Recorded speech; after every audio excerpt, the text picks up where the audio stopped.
Good evening and welcome to Rise of the False Gods book study.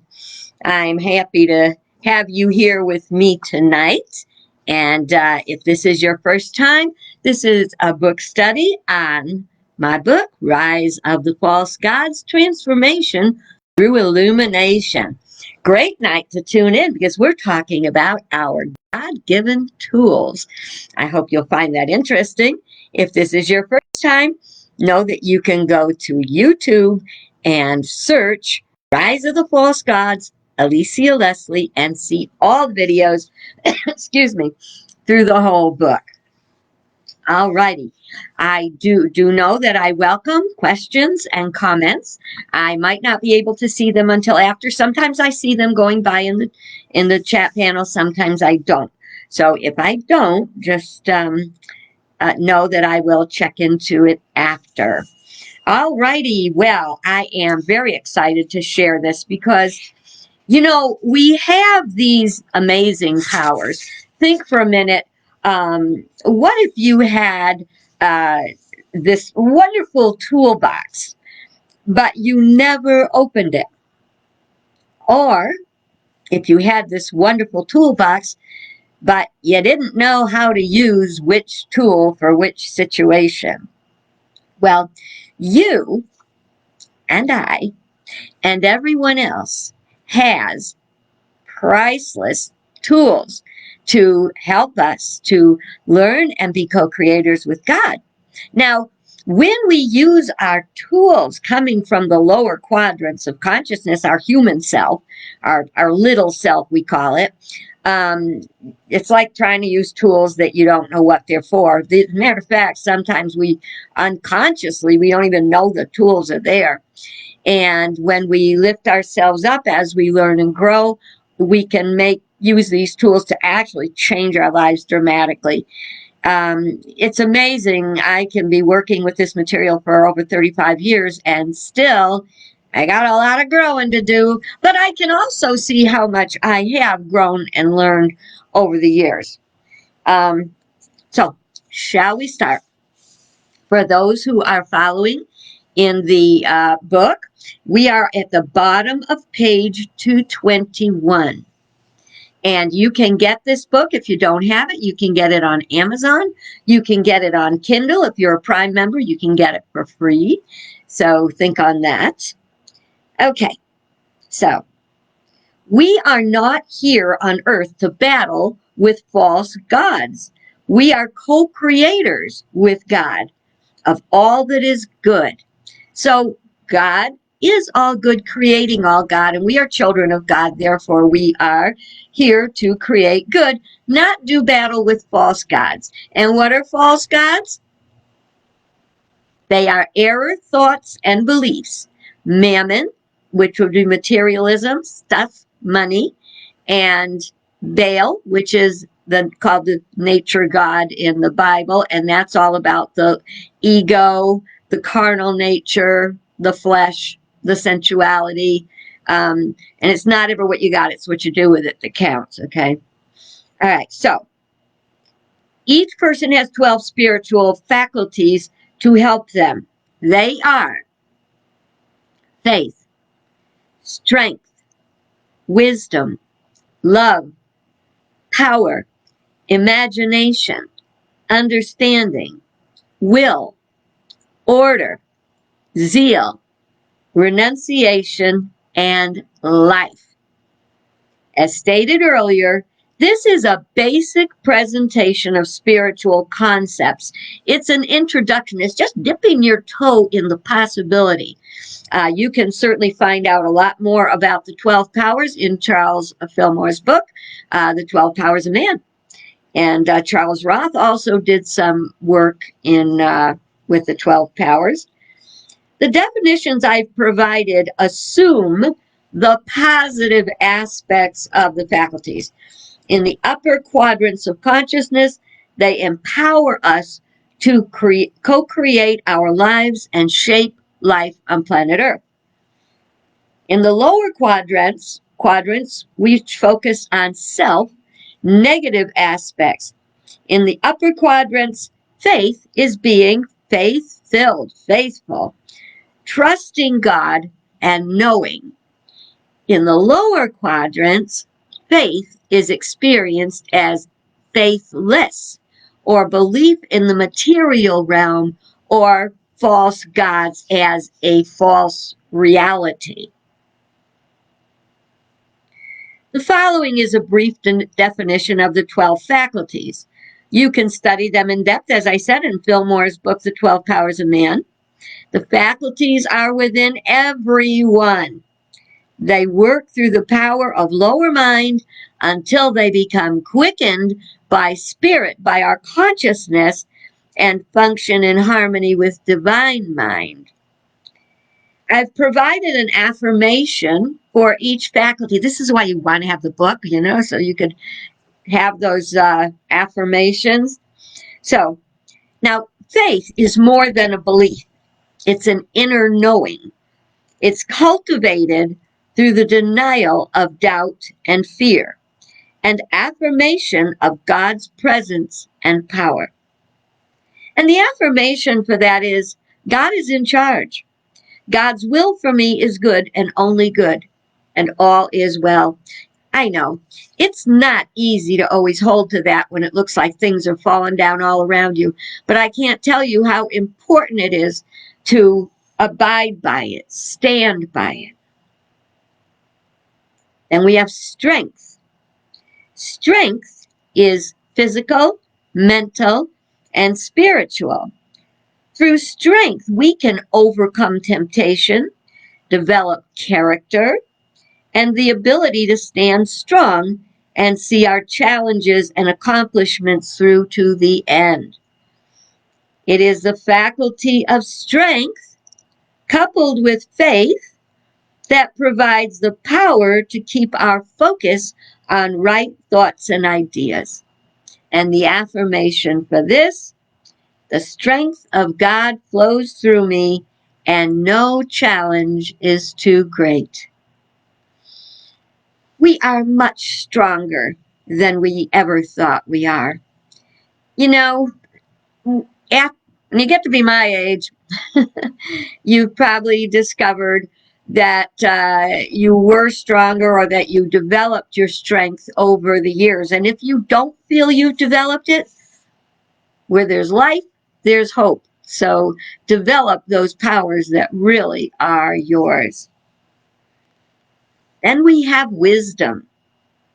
Worldly wisdom is the ability to use knowledge. Spiritual wisdom is divine insight, comprehension of spiritual principle and its workings. We can develop this faculty by letting go of limited thought. The affirmation, the wisdom of God works through me to make right decisions. Now, you see, it's tempting to confuse knowledge with wisdom, but knowledge is knowing about, and as we apply it, we become to not know about it, but know it. Here's an example. If I told you 1 and 1 is 2, you would agree. You've known that since probably before kindergarten.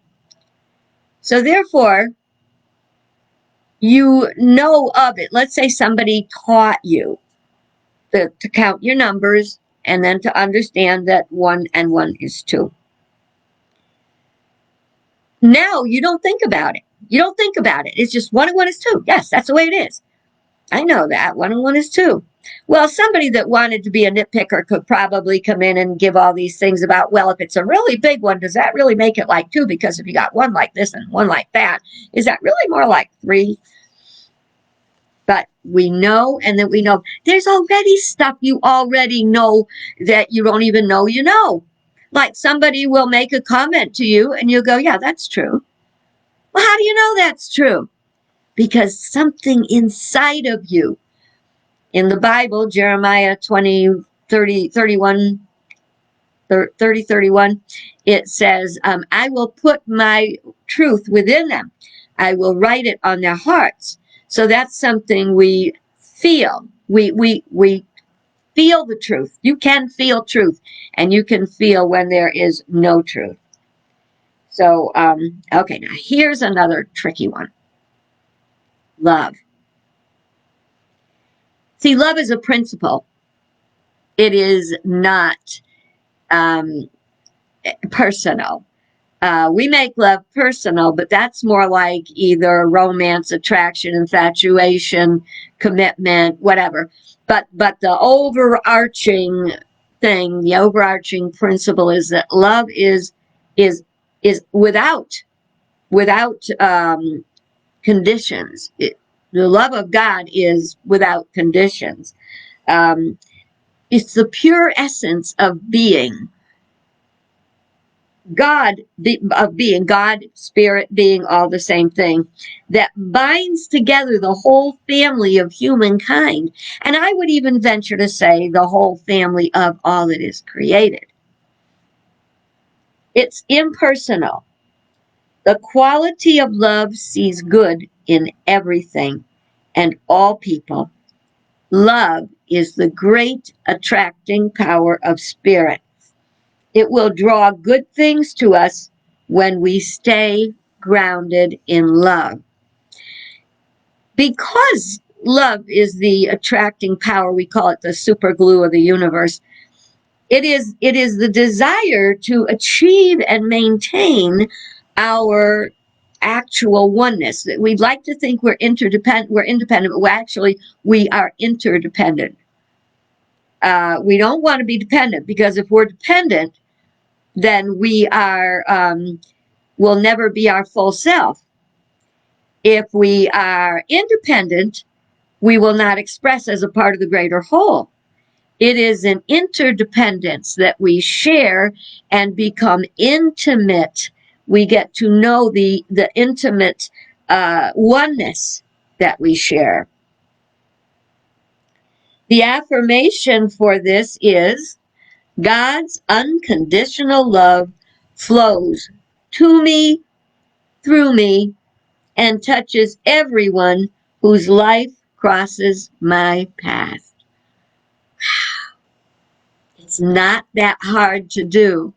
It is like anything else. You learn it with practice.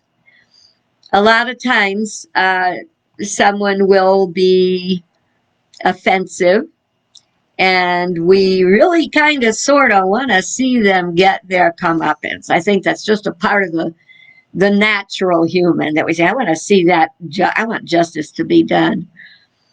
And we want to pray for our enemies, but we fear that. We say, I don't want to pray for my enemy. I don't want him to get what he wants.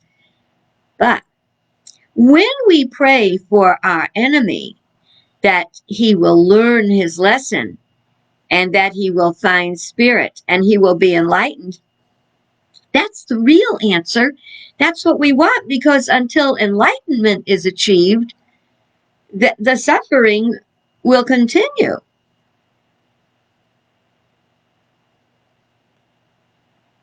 Okay.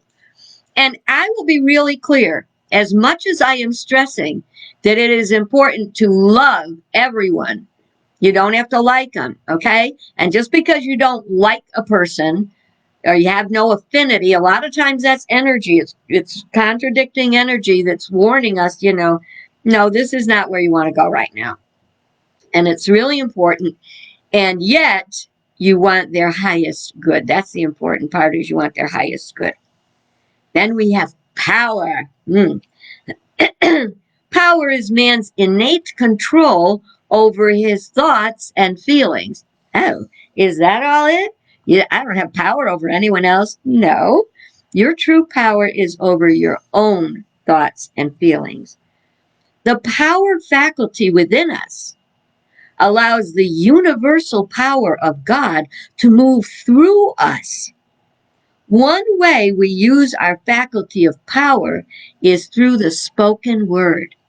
Now, I'm not going to talk about this tonight, but just to give you just a little taste, every spiritual faculty has got a power center in your body. So and the faculty of power is located in the throat. And our power is often expressed in the words we speak, the affirmations we make, as we put the vibration through our power center and out into the world. The power faculty within us allows the universal power of God to move through us. One way we use our faculty of power is through the spoken word. Words can hurt, words can heal. Words aligned with spirit lead to manifestation. And the affirmation for that, I have the power of God within me. I practice it through self-discipline and bring forth good through my thoughts, words, and actions. Okay, imagination. Imagination is the imaging faculty. Ideas received through divine mind are fabricated. You know, you've got a fabric, it's something that you take substance and you weave it together and you've got a fabric. So the ideas received through divine mind are fabricated through the imagination, which will, through the creative process, manifest. We receive the divine idea. It's called the creative process. Remember, we receive the divine idea from the mind of God. We process it. We have through thought and feeling, and then manifestation occurs. Mind, idea, expression. And the imagination gives us the image of what we are trying to create. If you had unlimited supplies and I said, build me a chair, as many people as who heard the word would probably build an entirely different chair, because that's how we are unique. Okay. All right. Did I already give the affirmation? Through the faculty of imagination, my dreams, desires take shape and manifest in unlimited ways. I don't know. I think I might have gotten off track there. Understanding.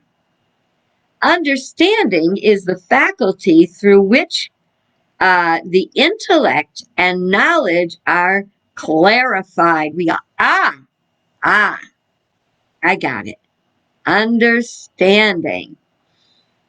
It operates in the realm of ideas and builds a strong foundation upon which to build the consciousness. The affirmation for this is, the faculty of understanding works in me, empowering me to right use of spiritual principle. Now here's another tricky one. This one is will. I need to have a little water for this one.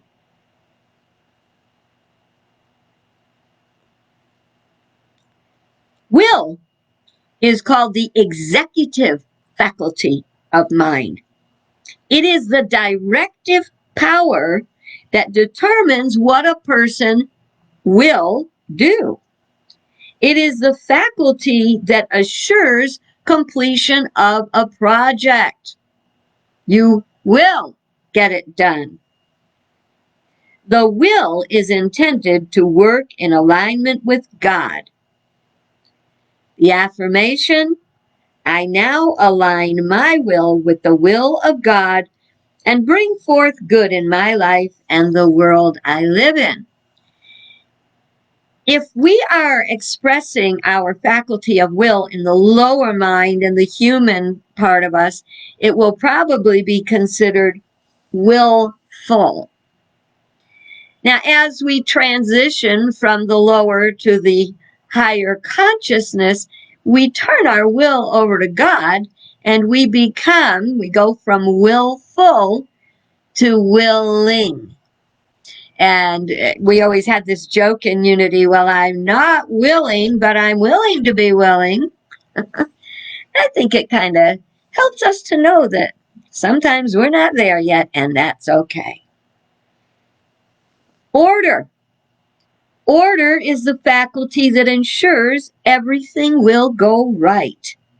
It assures, it ensures, it, it ensures, no, it ushers unfoldment through systemic, this is water. I swear it's water. Let me try that one again. I'm out of order. Order is the faculty that ensures everything will go right. It ushers unfoldment through systematic procession of steps or events leading to manifestation. Got that out. Sensitive to the working of divine order, the individual will have a gut reaction to make things right. You see how that ooh, and the order, the center, the spiritual center for the faculty of order is in the navel, by the navel, behind the navel. So Fillmore said. So that is that part that goes, oh, something's out of order here. Okay. Divine order is now manifest, unfolding my life according to his perfect plan, and all is well. Can you know that for yourself?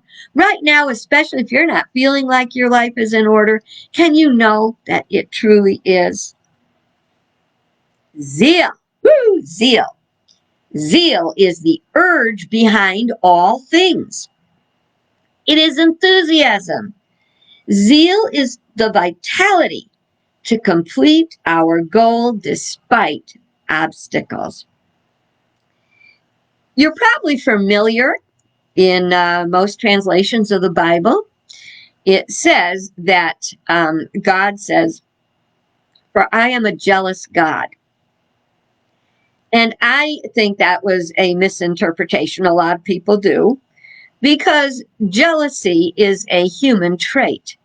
We do believe that what was intended for I am a zealous God, because God knows God is full of zeal and enthusiasm. Especially like with a storm out there. Affirmation, the zeal of spirit fills me with enthusiasm. I achieve my goals with joy and passion.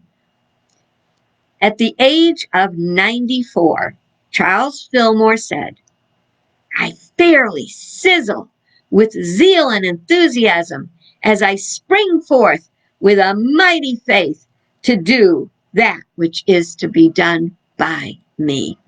Powerful, isn't it? Yep. I keep that one right on my dresser in my bedroom. Renunciation or elimination is the ability to release and let go of old error thoughts, habits, feelings, and beliefs. This creates a space and openness to receive new ways of thinking, feeling, and being in harmony with spiritual principle. The affirmation for renunciation, how's your ability to let go, by the way? Is it doing good? Yeah. Did you know that when I was a young parent, when my kids were little, I was potty training them. I think I read it in Dr. Spock, where it said that if the little one doesn't want to flush their poop when they're done, they're probably not going to be easy at letting go of stuff. Interesting, huh? Okay. Again, I release and let go of all that is not for my highest good, assured that God will fill that void with good. Don't be afraid to let go. I know, I'm working with that right as we speak. Then we have life.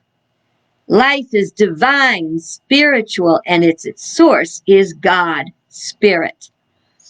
We have a body, but we are not our body. We are spirit. Our body is the outpicturing of our consciousness. Our body and mind are vitalized, filled with life by consciously contacting spirit.